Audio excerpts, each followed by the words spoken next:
Olá! O IBGE estima que existem 500 mil cidadãos ciganos no Brasil, mas o próprio Instituto admite que este número pode não estar nem perto do real. É que o trabalho do censo não coloca os ciganos como uma categoria separada das demais, o que só vai ser feito a partir de 2020. Para eles é muito tempo, já que pode adiar a adoção de políticas públicas específicas para este povo. Seja bem-vindo a mais um Artigo 5º.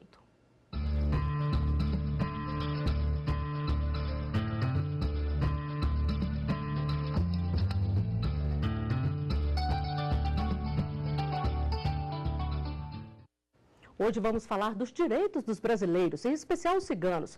Vamos ao inciso do artigo 5º que fala sobre isto. A Constituição determina que a lei punirá qualquer discriminação que atente aos direitos e liberdades fundamentais. Aqui no estúdio da TV Justiça, eu recebo a advogada de Direitos Humanos, Sandra Nascimento, que é doutora em Ciências Sociais pela UNB, e também Priscila Godoy, pesquisadora em povos ciganos e mestre em Direitos Humanos e Cidadania pela UNB. Também está aqui conosco a cigana Lucimara Cavalcante, que ela é diretora da AMSK Brasil, uma organização que age em defesa dos direitos humanos dos povos romani. Sejam bem-vindas ao artigo 5º. Lucimara, eu gostaria que você começasse explicando para a gente mostrou aqui antes um pouquinho no monitor a bandeira internacional dos povos ciganos. O que ela simboliza? Este símbolo significa o azul, que é o céu é o meu teto, o verde, a terra é minha pátria, e a roda, que simboliza o Vurdon, que é o carroção, que até hoje ainda é a casa dos povos de itinerância na Europa. Em vermelho significa a liberdade é minha religião. E no dia 8 de abril é o Dia Internacional do Povo Romani. É o Dia Internacional onde essa bandeira ela é o nosso símbolo para que a gente possa, no país onde nós estivermos, solicitar os governantes destes países elaboração de políticas públicas e principalmente a aplicabilidade dessas políticas públicas para essa população. Bom, a gente já falou da bandeira, agora eu gostaria que você falasse um pouquinho o que caracteriza o povo cigano, o que é ser um cigano? Ser um cigano é nascer numa família cigana, né? Essa é uma pergunta muito comum que nos fazem, o que é ser cigano? É como a gente fala assim, o que é ser brasileiro? É quem nasce no Brasil. Então, ser cigano é quem nasce numa família cigana, que tem todos os seus costumes, toda a sua cultura própria, que é passada de geração para geração. Isso é ser cigano, né? Em princípio, manter o seu idioma, manter os seus costumes tradicionais, das suas relações sociais dentro da sua própria etnia. Então, a gente que trabalha nessa defesa dos direitos humanos, a gente sempre pauta isso. A pergunta, o que é ser cigano? É quem nasce num núcleo familiar, é quem é gerado num núcleo familiar. Bom, daqui a pouco a gente volta a conversar, então. Doutora Sandra, ser cigano também é ter uma conduta própria de vida? Qualquer questão em que envolve a afirmação, autoafirmação de identidade, revela esse pressuposto básico de ter um modo de vida próprio. E o nosso sistema jurídico, em particular, trabalhando aí sob a perspectiva constitucional, firmou um pacto de respeito à diversidade em 1988. E nesse pacto, que tem um forte componente ético, de respeitar as culturas, de respeitar os vários modos de viver, que inclusive constitui o patrimônio da sociedade brasileira. Então, afirmar-se cigano significa afirmar-se identitariamente a partir de sua ancestralidade, a partir de práticas culturais, a partir de crenças próprias, a partir do seu idioma. E isso tudo faz parte de um cenário que é o cenário brasileiro, que é de diversidade. E isso precisa ser respeitado em todas as esferas. Doutora Priscila, e a gente tem uma ideia do povo cigano, aquele povo andarilho itinerante. Isso ainda permanece? Então, é uma cultura de resistência, que muitas vezes tem como estratégia de sobrevivência a invisibilidade, por conta do preconceito que persegue essa população há muitos séculos.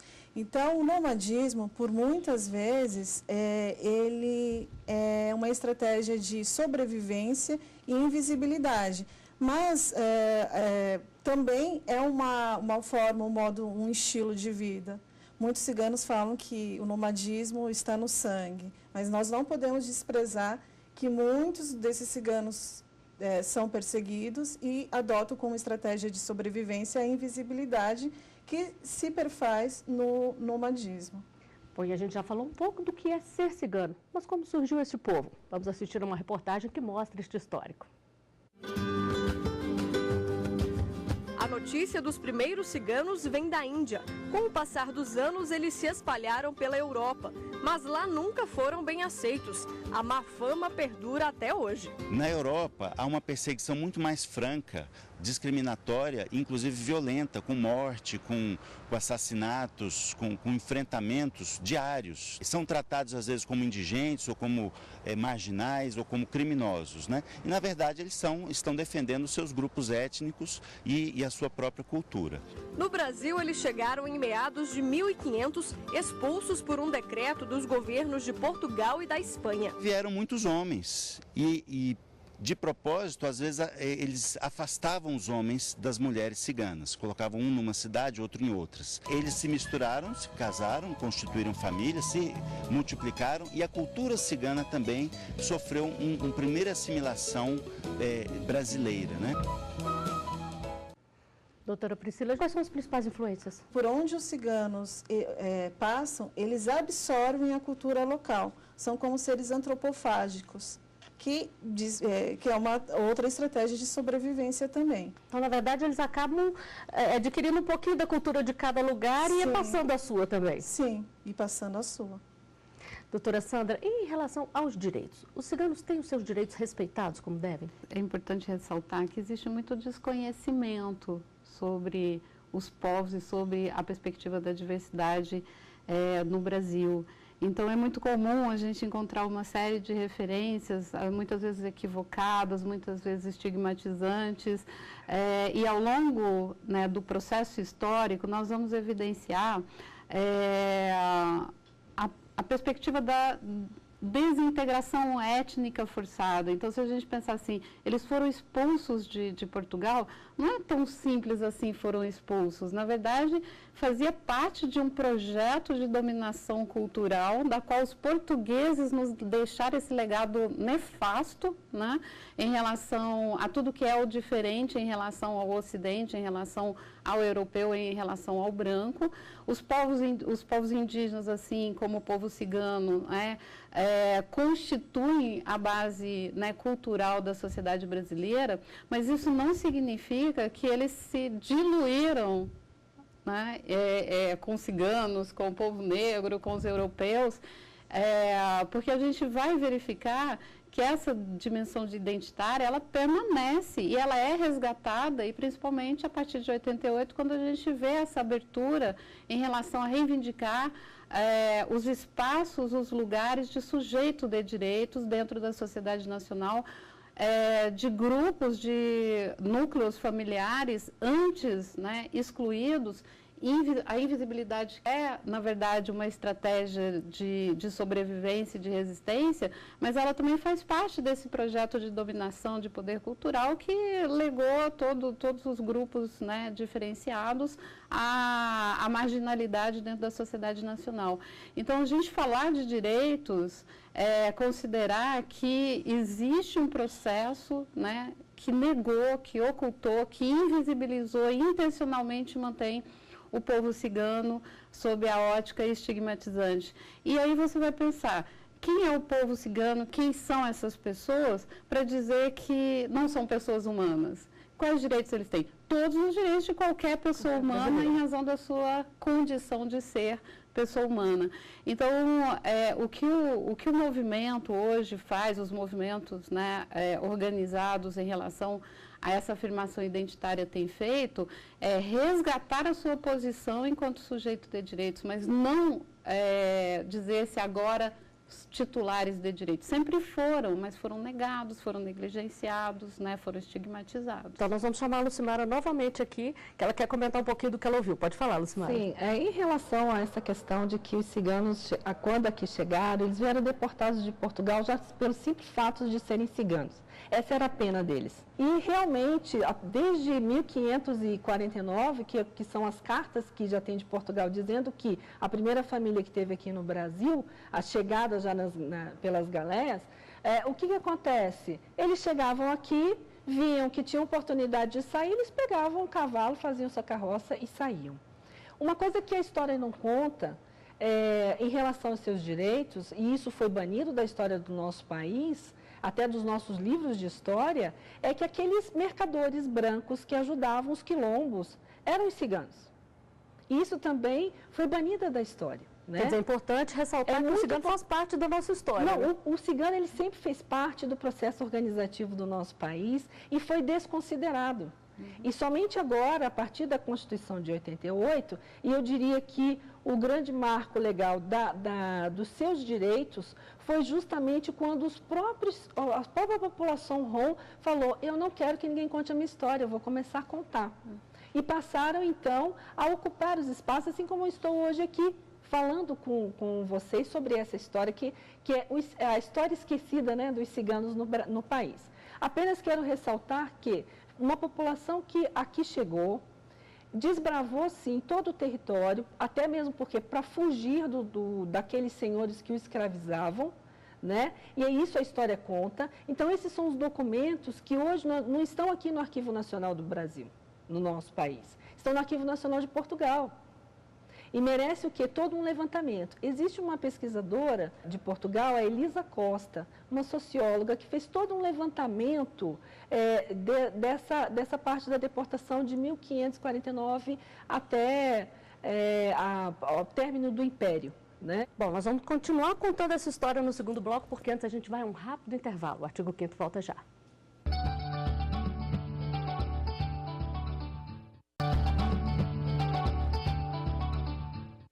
O artigo 5º está de volta. O assunto de hoje é o modo de vida dos ciganos e o respeito às tradições deste povo.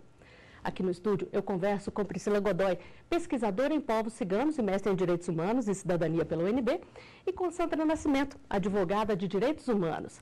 Também participa do programa a cigana Lucimara Cavalcante, que é diretora da AMSK Brasil, uma organização que age em defesa dos direitos humanos dos povos romani. Doutora Sandra, a Secretaria de Igualdade Racial do Distrito Federal concedeu cerca de 3,5 hectares por 10 anos para o povo cigano. Atitudes como essas são feitas também em outros locais do país? Qualquer medida de natureza de concessão de terras, isso está dentro de um processo muito singular da legislação específica. Então, não há uma dimensão, uma política orientada em relação à questão de cessão de terras ao povo cigano. Há processos diferenciados de permanência prolongada em um espaço territorial que isso, a própria legislação brasileira, ela pode configurar uso capião, pode haver uma política de concessão de terras. Mas, em particular, ela não é uma política de Estado, ela não é uma política de governo, porque há uma deficiência muito grande em relação a pensar o povo cigano, os núcleos familiares, dentro da especificidade identitária desse povo. Então, se falar de direitos do povo cigano, não é falar de direitos como qualquer outra pessoa, que eles também são titulares, é falar do direito de viver nos seus próprios termos, né, de definir as suas práticas culturais, de usar a língua, de usar os serviços públicos como cigano e não perdendo a sua identidade, seja em relação ao espaço territorial, seja em relação ao serviço de saúde, ao serviço educacional, em que eles não podem estar submetidos a exigências desproporcionais por serem ciganos. Isso tem sido respeitado, doutora Priscila? Então, existem alguns casos peculiares pelo Brasil. Eu mesma fiz uma pesquisa em Belo Horizonte, no bairro de São Gabriel, de uma comunidade cigana Calon, que vive aproximadamente há 30 anos na mesma área. Então, o que eu constatei? Que a lógica de vivência nessa área, dessa comunidade cigana, é completamente diferente da nossa lógica. Nesse intervalo de 30 anos, agentes públicos tentaram retirar essa comunidade cigana por 4 vezes. O poder público interferiu por algumas vezes, alegando que aquela comunidade que ali estava não era cigana, porque não era nômade. Então, é uma lógica completamente diferente da nossa. E essa alegação, por incrível que pareça, foi fundamentada num verbete de dicionário. Após esse debate, foram feitos 2 laudos antropológicos tratando desse assunto específico, e de como que é essa ocupação, essa territorialidade, nesse caso, da comunidade cigana. Isso tudo, na verdade, é racismo, né? Eu entendo como racismo, porque é uma visão estereotipada de que o povo cigano ele é necessariamente nômade. Então, é a visão do outro, do não cigano, que entende que essencializa a comunidade, o povo, como um povo nômade, sendo que a lógica é uma lógica completamente diferente da nossa. A doutora Priscila falou aqui do racismo. Chega em muitos casos à justiça de preconceito contra os ciganos? Na verdade, o preconceito contra o povo cigano é esse diluído nessas velado, né? Na verdade, não é nem velado. É que ele é diluído em determinadas exigências que não são compatíveis com o modo de vida do povo cigano. Vou te dar um exemplo. Um juiz no estado do Espírito Santo, ele decretou a prisão preventiva de um cigano supostamente envolvido numa prática de furto, sob a alegação de que ele não tinha residência fixa. Então, essa lógica que hoje sustenta ou fundamenta qualquer decisão nesse sentido, ela tem esse fundo racial. E o racismo, ele é pautado exatamente nessa estratificação de lugares, de posições de poder, de dominação, em que a cultura, a outra cultura, a cultura cigana, ela é inferiorizada e, nesse sentido, submetida a todo o controle de um Estado que é composto de um pensamento eurocentrado, discriminatório, impede qualquer possibilidade de fruir a sua condição de ser cigano, mesmo num espaço fixo, que não é território físico, né? Vamos chamar a Lucimara aqui novamente. Lucimara, queria saber a sua visão. Sim, bom, a nossa organização, ela lida muito com essa questão das denúncias, né? E o preconceito, ele está muito arraigado, principalmente no atendimento, nos serviços ofertados no nosso país, seja de saúde, seja na área da assistência social. O preconceito que essas pessoas trazem em relação a essa população. Primeira coisa é o medo. Todo mundo tem medo do cigano. E pelo fato histórico, inclusive, o próprio cigano se apossou dessa atividade de que ele era o grande poderoso, né? Justamente para poder estar nos locais. Então, também tem isso na história. Mas o que eu quero dizer é o seguinte, o racismo institucional, ele é perverso. Mesmo porque, vou dar aqui um caso de uma mulher cigana, da etnia Calon, no estado de Santa Catarina, em que o médico não a atendeu porque ela não tinha simplesmente a documentação. Ora, nós temos uma portaria 940 que dá o direito a essa população cigana a ser atendida. Nós já temos os marcos legais internacionais, os tratados internacionais. E aonde fica a dignidade humana? O médico, ele não atende porque ela não tem uma certidão de nascimento, ela não tem uma carteira de RG. Para além disso, o preconceito também ele é muito forte. Porque em algumas determinadas regiões, a maior concentração dessa população está na Bahia, Minas Gerais e Goiás. Na Bahia, em Goiás e também na região sul, andam-se ainda com as suas vestimentas tradicionais, então eles são totalmente identificados. A partir do momento que eles são identificados, já vem primeiro. O primeiro sentimento é medo. O segundo sentimento, eles ludibriam, eles são ladrões. Olha aí o preconceito de que aquela pessoa já traz desde quando criança. A primeira outra coisa também, até hoje ainda fala em alguns municípios, olha, cuidado que os ciganos chegaram. Eles podem roubar. Ainda hoje se escuta isso? Ainda hoje. Inclusive, no ano de 2015, a MSK denunciou a Ouvidoria Nacional da Secretaria de Políticas de Promoção da Igualdade Racial, em que o município ele usava a rádio municipal para dizer, atenção população, cuidado, os ciganos chegaram. Quer dizer, isso é um absurdo a gente ouvir, então, né? Essa é a forma do preconceito, né? E nós também estamos trabalhando nessas comunidades para que eles também entendam o que é discriminação, porque eles são tão discriminados que para eles é normal. É importante manter e preservar a tradição e a cultura cigana do Brasil. E nós vamos saber as respostas aqui, pode rodar. Os ciganos, eles trazem o bom humor, né? Eles trazem essa alegria, eles trazem essa firmeza.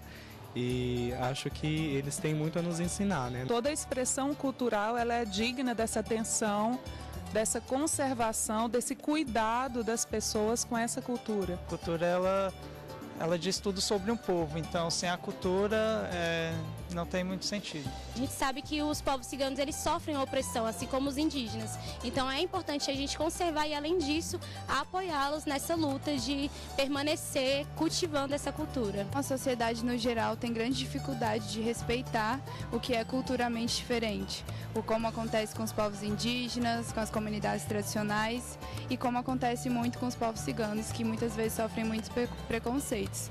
E eu acho que sim, é importante conservar essa cultura, sim. Bom, doutora Priscila, pode ser um começo de mudança aí em todo o preconceito que a gente tem falado aqui? Pode, a gente desprezar o essencialismo e fazer uma leitura da cultura cigana como uma cultura rica, um mosaico pluricultural. E não congelar essa visão histórica que é estereotipada por meio do racismo. Então, isso é fundamental. Eu digo que é o primeiro passo para a gente combater o racismo, o preconceito e o racismo. E falar um pouco mais sobre essas tradições, sobre essas culturas, também ajuda a combater esse preconceito, doutora Sandra? Isso passa necessariamente pela educação. E a própria Constituição, ela afirma no artigo 210, no artigo 215, do artigo 216, sobre a importância e a relevância, né, da contribuição de todas as culturas e que isso, né, tem que fazer parte da formação cidadã, a partir inclusive do ensino fundamental, de respeito às culturas. Então esse é um passo importante, não só falar, mas fazer parte de um projeto pedagógico, né, que promova, que amplie a compreensão sobre a nossa vida plural. Nossa sociedade, ela é constituída de um pluralismo que foi negado, que foi ocultado. Bom, então nós vamos chamar a Lucimara aqui mais uma vez para poder saber dela. Lucimara, o que você achou das opiniões? Está mudando um pouquinho ou ainda falta muito? Ainda falta muito.